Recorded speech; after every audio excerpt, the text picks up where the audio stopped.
Hello बच्चों, नवाबपुर डिजी lesson में आपका स्वागत है।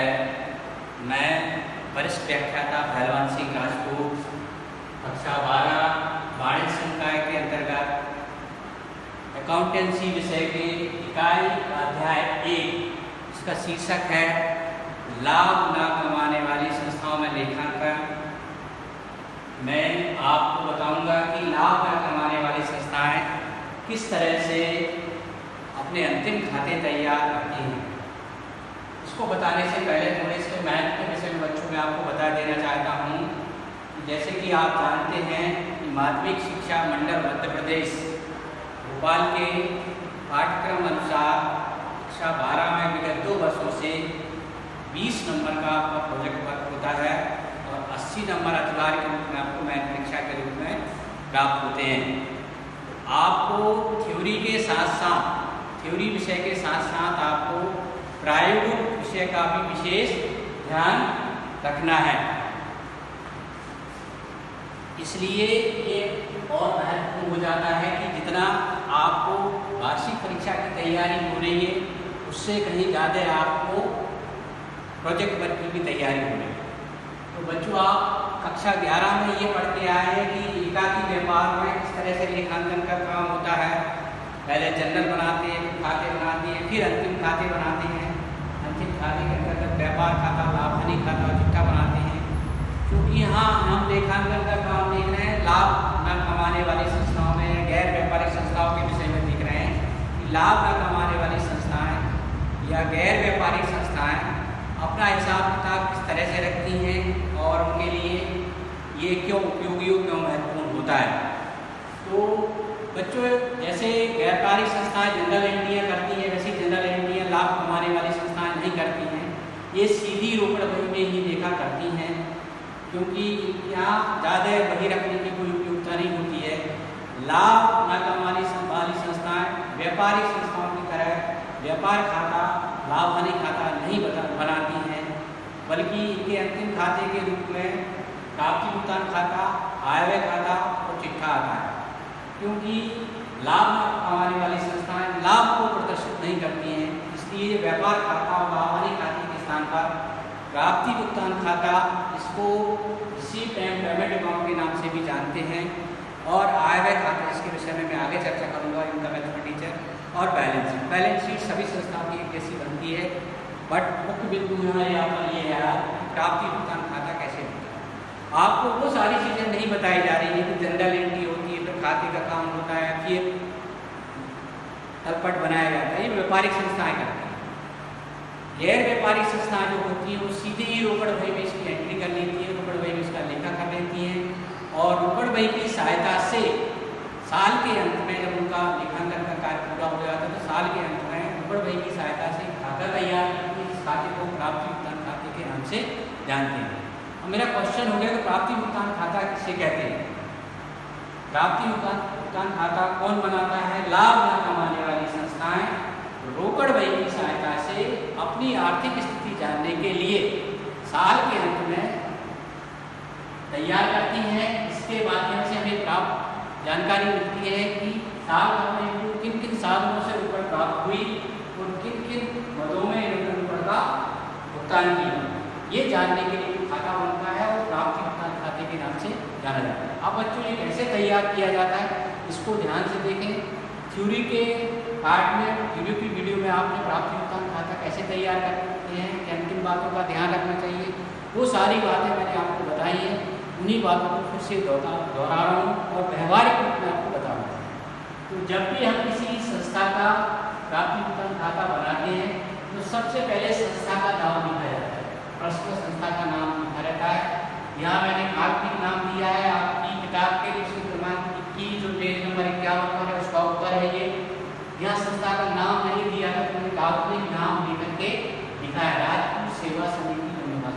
अतः जब भी आप प्राप्ति भुगतान खाता बनाएंगे तो सबसे पहले किस संस्था का प्राप्ति भुगतान खाता बना रहे हैं वो लिखेंगे। नंबर 2, फिर जैसे कि इस खाते का नाम है प्राप्ति भुगतान खाता वो लिखेंगे। फिर नंबर 3, किस अवधि के लिए आप तैयार करते हैं। अवधि प्रश्न दी होती है, यह अवधि दी है 31 दिसंबर 2018 को समाप्त होने वाले वर्ष के लिए। तो ये 3 चीज़ें हर समारोह में कॉमन रहेंगी। संस्था का नाम आपको प्रश्न में देख कर लिखना है, नहीं दिया है तो कोई भी काम लिखना हो आप लिख सकते हैं। प्राप्ति मतलब महज शीर्षक है, ये लिखना ही लिखना है आपको। अवधि प्रश्न दिए होती है, नहीं दिए है तो कोई भी आपकी पिछले दिसंबर जो भी निकला है उस दिसंबर की अवधि को आप लिख सकते हैं। अब वो खाते पर आ जाएंगे, क्योंकि ये वैसा खाता नहीं है इसके लिए कोई बहिया नहीं रखी जाती है, इसलिए इसको डेट का काम यहाँ नहीं होता, ऊपर होगा, ये अंतिम खाते का भाग होगा। इसको गैर व्यापारिक संस्थाएं या लाभ न कमाने वाली संस्थाएं एक साधारण से कागज पर बना करके रख लेती हैं। यदि संस्था का ऑडिट होता है तो फिर ये ऑडिटर तैयार करता है आपका। इसका प्रारूप होता है 4 भागों में बताया जाती है।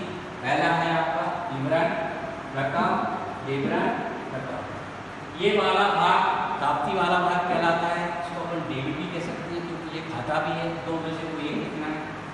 उधर वाला भाग भुगतान पक्ष कहलाता है, इसको अपन क्रेडिट भाग भी कह सकते हैं। ये विवरण है, विवरण है, ये रकम है।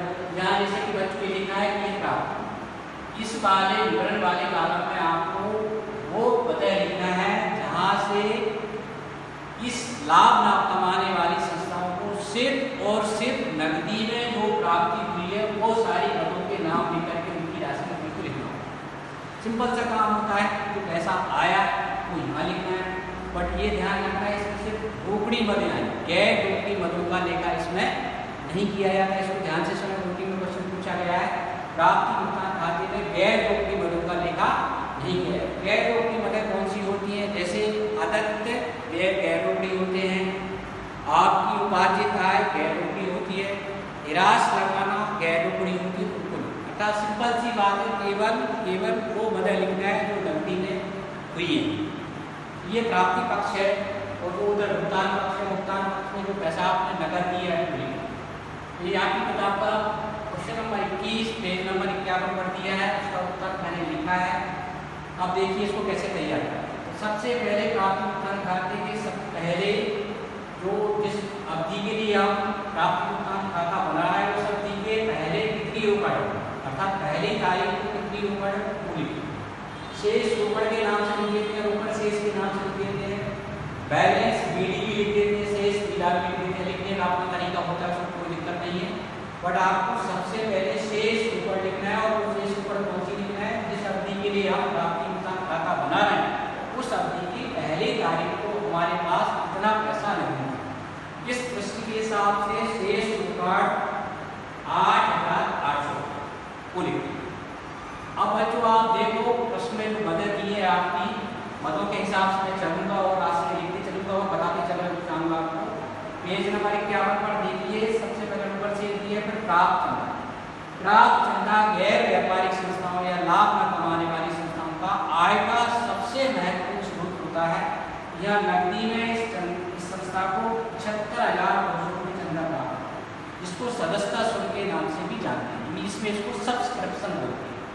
ये हो गया सबसे पहले रोकड़ लिख ली। फिर बाकी जो भी पद से राशि प्राप्त हुई है वो किसी भी क्रम में लिखी जाती है, उसको कोई अंतर नहीं पड़ता है, ऊपर नीचे होना है कोई अंतर नहीं पड़ेगा, बट प्राप्तियाँ इधर आना चाहिए और भुगतान उधर जाना, ये मत लिखी नहीं।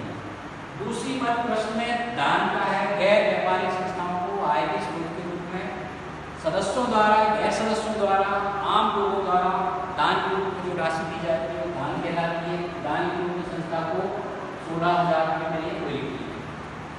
अगली मत प्रवेश शुल्क है। प्रवेश शुल्क बच्चों जब हम किसी भी गैर व्यापारिक संस्था से जुड़ते हैं तो जब किसी संस्था में हम प्रवेश लेते हैं तो गैर व्यापारिक संस्थाएं क्या करती हैं? प्रवेश शुल्क के नाम से एक राशि सभी सदस्यों से प्राप्त करती है। ये भी गैर व्यापारिक संस्थाओं की आय का एक स्रोत होता है, प्राप्त हो रहा है कितनी हुई? 8,600 रुपये। फिर अगली बात बिजली व्यय है। बिजली व्यय जैसे बच्चों आप जानते हैं आपके घर में भी बिजली का उपयोग होता होगा, बिजली का व्यय का भुगतान करते हैं, अर्थात ये भुगतान पक्ष में आएगा। भुगतान पक्ष में इसको लिखा जाएगा 6,500। अर्थात कर का भुगतान किया है बच्चों। कुछ गैर व्यापारिक संस्थाएं होती हैं कहीं, जैसे नगर पालिका कर, स्थानीय गवर्नमेंट, सभी संस्थाओं से, चाहे वो व्यापारिक संस्थान हो चाहे गैर व्यापारिक संस्थाएं, किसी प्रकार का कर वसूल करती हैं तो कर किसी को भुगतान किया है वो 1,200 रुपये ये लिखते हैं। आदत किराए को नहीं लिखना है, जो आदत किराया गैर रोकड़ी मद है। गैर रोकड़ी मद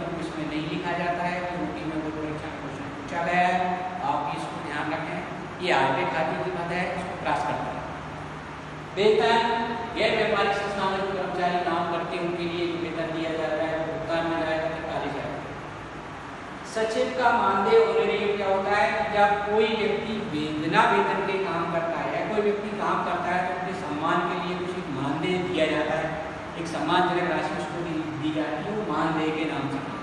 वेतन और मानदेय में अंतर होता है। वेतन रेगुलर कर्मचारियों को दिया जाता है और मानदेय कभी कभार अपनी सेवाएं प्रदान करते हैं ऐसे लोगों को उनके सम्मान के रूप में सम्मान दी जाती है, उसको मानदेय कहा जाता है। या सचिव महोदय को, इस संस्था के जो सचिव महोदय हैं वो काम देखते हुए उनको मानदेय के रूप में 5,000 रुपये दिए जाते हैं, ये भी योगदान में निर्धारित है।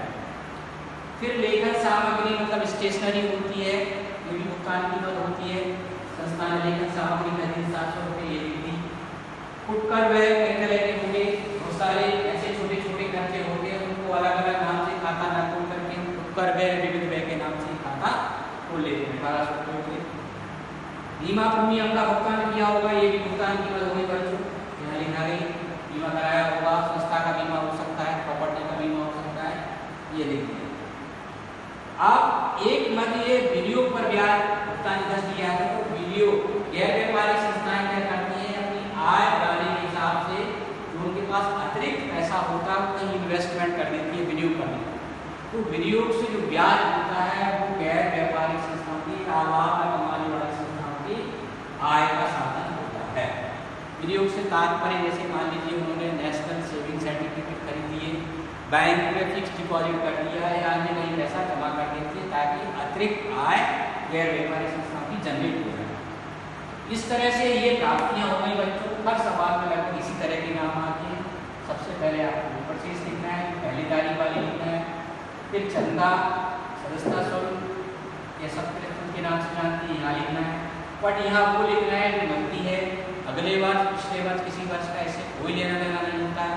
इस समय 1 जनवरी से लेकर 31 दिसंबर 2018 के बीच में जो भी पैसा प्राप्त हुआ है वो पूरा का पूरा नगद पैसा यहाँ लिखना है। दान, प्रवेश शुल्क हो गया, विनियोग हो गया, ये सारी भुगतान की मदद है। इस तरह से ये प्राप्ति भुगतान खाता पूरा आपका तैयार हो जाता है। बस ये ध्यान रखना है कि जो राशि आई है वो राशि इधर लिखी जाएगी और जो राशि नगद गई है वो भुगतान गैर उपयोगी मदद नहीं लिखना है, नहीं लिखना है। अब इस तरह से पूरा खाता आपका तैयार हो गया। अब जैसे कि आप जानते हैं जब खाते में पूरी खतौनी का काम पूरा हो जाएगा तो क्या करते हैं बच्चों, शेष निकालते हैं। शेष निकालने के लिए हम क्या करते हैं, दोनों पक्षों का जोड़ लगाते हैं। तो इधर मैंने डेबिट पक्ष का जोड़ लगाया तो डेबिट पक्ष का जोड़ जो आ रहा है 1,14,500। देखिए कुछ मैंने जोड़ के दिखाया है, इसको आप जोड़ेंगे तो कितना हो गया, 1,14,500। क्रेडिट साइड का जोड़ मैंने जो लगाया तो आया कितना, 59,100। दोनों पक्षों को जोड़। और जैसे कि आप लोग जानते हैं कि जिस पक्ष का जोड़ ज्यादा आता है, ज्यादा वाले जोड़ में से कम वाले जोड़ हटा देते हैं। 1,14,500 में से 59,100 घटाऊंगा तो 55,400। ये इस सवाल का उत्तर होगा। ये अंतिम शेष होगा, प्राप्त खाते का शेष अंतिम रोकड़ से दर्शाता है। इसको मैं यहाँ लिख दूंगा 55,400। हाँ, अंकों को लिखते समय आपने ध्यान रखेंगे कि काय का काय के नीचे आना चाहिए और गाय का गाय के नीचे। ये इस प्रश्न का उत्तर हो गया। इसको रोकड़ शेष नीले अंतिम रोकड़ के नाम से नहीं। ये उनके में क्वेश्चन आया बच्चों, प्राप्त भुगतान खाते का शेष अंतिम रोकड़ से उठा। ये पहली तारीख में हमारे पास इतने पैसे थे, साल भर में हमारी तीन मदों से कुल मिलाकर कितना पैसा आया, 1,14,500। पिछली रोकड़ को मिलाकर के हमारे पास पैसे कितने हो गए, 1,14,500, जिसमें से हमने 59,900 रुपये खर्च कर दिए। तो संस्था के पास साल के अंत में 55,400 रुपये नकद बचे हुए। तो प्राप्त भुगतान खाते का बनाने का उद्देश्य अंतिम रोकड़ शेष ज्ञात करना होता है। और फिर हम जानते हैं कि दोनों पक्षों का योगफल बराबर कर देंगे, 1,14,500। इस तरह से प्राप्त भुगतान खाता आपका तैयार हो गया है। कार्य प्रश्न एक जैसे ही है, छोटे 5 नंबर का प्रश्न भी आता है और छोटे प्रश्न भी पूछे जाते हैं। आज के लिए बच्चों इतना ही, अगले वीडियो का इंतजार कीजिए।